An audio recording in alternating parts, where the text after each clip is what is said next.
महापालिकेची निवडणूक झाली आणि भाजप कार्यकर्त्यांचा अनुभव आहे की मित्र पक्षातील काही लोकांनी आणि भाजपमधील काही नेत्यांनी विरोधात काम केलं. नाराजी आहे नवनीत राणा यांच्या विरोधात. अमरावतीमध्ये जे उमेदवार पराभूत झाले त्यांची नाराजी आहे, पण निवडणुकीचे विश्लेषण करावं लागेल की कुणी कोणी विरोधात काम केलं, कुणामुळं कुणाच्या सीट पडल्या, याचं विश्लेषण करू. त्यांनी तक्रार दिली आहे, पराभूत उमेदवारांनी तक्रार दिली आहे, त्यांनी मागणी केलेली आहे कारवाईची. पण आम्ही याकरता एक टीम पाठवणार आहोत आणि टीम पाठवून त्याचं सर्वांचं म्हणणं ऐकून घेणार आहोत. मुंबईमध्ये अडीच वर्ष महापौर व्हावा अशा प्रकारची मागणी आहे ती योग्य पटेल जे आमचं माननीय देवेंद्रजी आणि आमची कोर कमिटी आहे त्यावर चर्चा होईल. सिंधुदुर्ग येथे जिल्हा परिषद आणि पंचायत समिती निवडणुकांमध्ये दोन्ही राणेबंधू एकत्र आलेले आहेत. युती झालेली आहे. तर ठीक आहे ना, शिवसेना भाजप युती आहे त्याला चांगला आहे. महाराष्ट्रात शिवसेना भाजप युती होते आहे, अनेक ठिकाणी होते आहे, त्यामुळं चांगले संकेत आहे.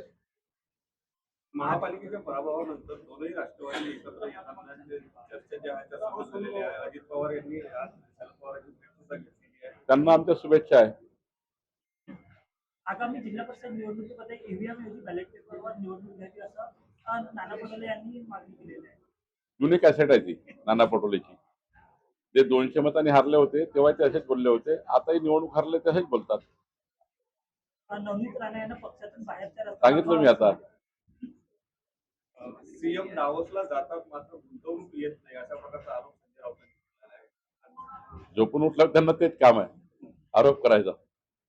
वस्तुस्थिती अशी आहे की देशातला सर्वात जास्त गुंतवणूक असणारा महाराष्ट्र होतोय आणि महाराष्ट्रामध्ये मागच्या डावच्या दौऱ्यामध्ये 17,50,000 कोटी रुपयाची जी गुंतवणूक झाली त्यापैकी बऱ्यापैकी एमओयू हे क्रियान्वित झाले आहे. त्यामुळं चांगल्या पद्धतीचं इन्व्हेस्टमेंट आहे, चांगल्या पद्धतीचं डेव्हलपमेंट होते आहे, चांगल्या पद्धतीचं इंडस्ट्री येत आहे. मी स्वतः महसूल मंत्री म्हणून कितीतरी जागा या वर्षभरात दिल्या आहेत इंडस्ट्रीला, एमआयडीसीला जागा दिल्या आहेत. त्यामुळे जेवढ्या जागा महसूल मंत्री म्हणून मी दिल्या आहेत, सरकारने दिल्या आहेत, देवेंद्रजींनी दिल्या आहेत, आमच्या सरकारने दिल्या आहेत. या जागा बघता त्या ठिकाणी इंडस्ट्रियल डेव्हलपमेंट होत आहे, तेव्हाच जागा आम्ही एवढ्या अलॉट केलेल्या आहे. आता हरेगाव मळ्यामध्ये आम्ही 4,000 एकर जागा देतोय हायड्रोजन प्रकल्पाकरता. इथे आता नागपूरमध्ये कोल गॅसिफिकेशन प्लांटच्या जागा देतोय. इंडस्ट्रियल प्रपोजल आहेत, इन्व्हेस्टमेंटचे प्रपोजल आहेत. एमओयू जे झाले होते ते क्रियान्वित होणार आहे. पण उद्धव ठाकरेचं 2.5 वर्ष आणि आमचं 1 वर्ष एवढा जरी आपण ताळमेळ केला तरी तुम्हाला जास्त येईल. सर हिंदी में जानना चाहेंगे, शिंदे जी ने मांग की है 2.5 साल का वो हमारा पार्लियामेंट्री बोर्ड है, वहाँ पे ऐसी कोई डिमांड हमारे पास तो आई नहीं है, लेकिन जब पार्लियामेंट्री बोर्ड बैठेगा तो एकनाथ शिंदे जी भी उसमें है, हमारे समन्वय समिति में देवेंद्र जी, अजीत दादा, एकनाथ जी और हमारे अजीत दादा जी सब लोग बैठ कर निर्णय करेंगे. जिस तरीके से आपने कहा कि पार्लियामेंट बोर्ड के पास अभी तक डिमांड आई नहीं है, मीडिया में आ जाती है. मीडिया का वो कहना किसने डिमांड की, क्या डिमांड की, कुछ बात करना है तो एकनाथ शिंदे जी माननीय देवेंद्र जी से बात करेंगे. कुछ बात होनी है या करनी है तो मीडिया से थोड़ी होती है, पत्रकारिता से थोड़ी होती है, इलेक्ट्रॉनिक मीडिया में थोड़ी होगी. वो होगी एकनाथ जी और देवेंद्र जी बैठेंगे तब. कल फूलचंद बैरिया करके जो कांग्रेस के विधायक है उन्होंने ST/SC बच्चियों पे बलात्कार के विषय में एक स्टेटमेंट इशू किया था. आज समाजवादी के जो पार्टी के नेता है ST हुसैन, उन्होंने कहा है कि इंटरनेट के कारण बलात्कार बढ़ रहे हैं. कैसे देखते हैं बयान? देखिए क्या इसका बड़ा गंभीर विषय है. सबको आज एक सेकंड में इसका विश्लेषण करना. सरकार सब तरह से सामाजिक लेवल पर सभी जो लेवल्स है इसके ऊपर चर्चा कर रही है. इस पे ऐसा नहीं होना चाहिए, इसके लिए क्या क्या माध्यम बन रहे हैं वो भी खोजबीन कर रही है. इसके ऊपर एक अच्छी स्टडी होना भी आवश्यक है, स्टडी करना भी आवश्यक है. लेकिन ऐसी घटनाएं महाराष्ट्र के लिए अच्छी नहीं है, देश के लिए अच्छी नहीं है. संजय राउत ने कहा है कि शिंदे जी ने अपने नवनिर्वाचित पार्षदों को होटल में जेल की तरफ बंद करके रखा है और बीजेपी का मेयर ना बने ऐसा शिंदे भी चाहते हैं और कोई नहीं चाहता कि बीजेपी का मेयर बने और हम उनके अपने पार्षद संभाल उनके चुन के आए हुए उनके खुद जाते हैं. इतने सारे MLA टूट गए उद्धव जी से. जो एमएलए नहीं संभाल पाएंगे वो पार्षद क्या संभाल पाएंगे। हमारी चिंता मत करिए एकनाथ जी की और देवेंद्र जी की, हम लोग हमारे कार्यकर्ता अच्छे संभालते हैं, हमारी पार्टी मजबूत है। एकनाथ जी भी मजबूत नेता है। उन्होंने एक गेट टुगेदर रखा था और गेट टुगेदर के लिए एकनाथ जी ने अपने नगर सेवक को बुलाया, उसमें क्या गलत है।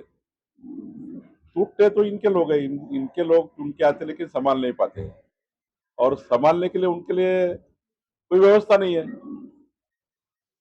ना उनके पीछे खड़ा रहना, ना उनको डेवलपमेंट के लिए कोई विजन देना। आ गए चुन के, अब रहे ऐसे ही, उनके पास कोई व्यवस्था नहीं है। हमारे पास विजन है, हमारे पास डेवलपमेंट की व्यवस्था है, हमारे पास एक प्रकार का विकसित महाराष्ट्र का विजन है, विकसित महानगर पालिका का विजन है, वो विजन पे काम करते हैं। और जब उनके वो लोग निराश हो जाते हैं यूबीटी में, तो निराश होने के बाद छोड़ देते हैं उनको। हमारी चिंता मत करिए। सर, महाराष्ट्र में मराठवाड़ा छोड़ दिया जाए कुछ इलाके, तो एमआईएम का कहीं कोई काम नहीं है, एमआईएम का कहीं कोई नगर सेवक नहीं है, उन्होंने कोई विकास काम नहीं किया, फिर भी महाराष्ट्र के कई शहरों में एमआईएम के लोग जीत के आए हैं। इसको कैसे देखते हैं, कांग्रेस से जोड़ करके? देखिए, एमआईएम का चुन के आई, जहाँ मुस्लिम बहुल एरिया है, कांग्रेस को क्यों वोट देंगे? क्या कर लिया कांग्रेस ने मुस्लिम लोगों का? वे वोट तो लिया परमानेंट 70 साल।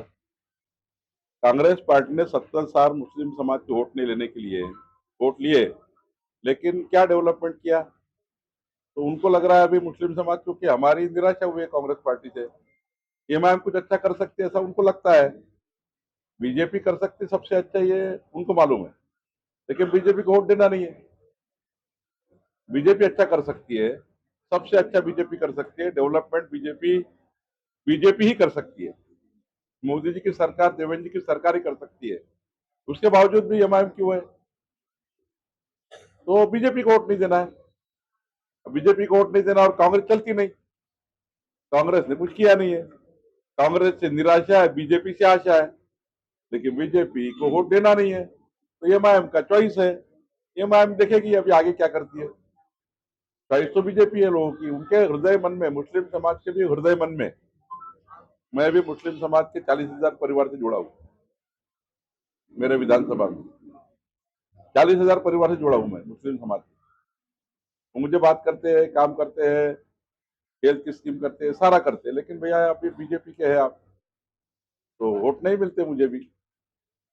मेरे 150 से बूथ पर कामटे में 650 4 बीजेपी, कांग्रेस कुछ काम नहीं करती। 650 4 बीजेपी, 350 3 बीजेपी, ये रेशो आता है। उनको मालूम है काम भावन को नहीं करते, वोट देता है सुरेश भोयर को, सुरेश भोर के उठते नहीं है। तो ये जो बातें है, मैं बार बार कह रहा हूं कि कांग्रेस पार्टी मजबूरन कांग्रेस को वोट मिलते हैं, इसलिए ये अच्छा उन्होंने किया है कि एमआईएम कम से कम उनका भला करेगी, ऐसा उनको लगता है। तो देखेंगे एमआईएम क्या भला करती है। आखिरी तो मैं यही बताऊंगा, आखिर तो बीजेपी अच्छा करेगी, बीजेपी अच्छा करेगी, इस देश का विकास बीजेपी करेगी, मोदी जी करेंगे, देवेंद्र जी करेंगे, डबल इंजन सरकार ही करेंगी, चाहे मुस्लिम बस्तियां हो, चाहे कुंती बस्ती रहो, मागासवर्गीय बस्ती रहो। नितिन जी देखिए आप, रात दिन नितिन जी काम करते हैं, मुस्लिम हो, एससी हो, बौद्ध हो, कोई भी आए, नितिन जी का दरवाजा खुला रहता है। हम, मेरा दरवाजा भी खुला है, हम यहाँ पूछते नहीं कोई धर्म का है, कोई जाति का है, काम तो करते हैं, लेकिन जब वोट आता है तो वोट एकदम निराशाजनक आता है, हमें दुर्बल बना देता है, इतना वोट आता है। तो मुझे लगता है कि हमारे खिलाफ आता है, तो मुझे लगता है कि ये ट्रेन थोड़ी बंदेगी तो अच्छा होगा। एमआईएम भी कुछ नहीं करने वाली, सिर्फ वोट लेके भाग जाएगी। बीजेपी ही पर्याय है सबके लिए, मोदी जी और देवेंद्र जी पर्याय, नितिन गडकरी जी पर्याय है नागपुर के लिए और हमारे विदर्भ के लिए और महाराष्ट्र के लिए और देश के लिए, कि भाई हम सबका काम करते, हमको वोट दीजिए। लेकिन देखते आगे जैसे जैसे दिन जाएंगे वैसा वैसा इसमें सुधार होगा।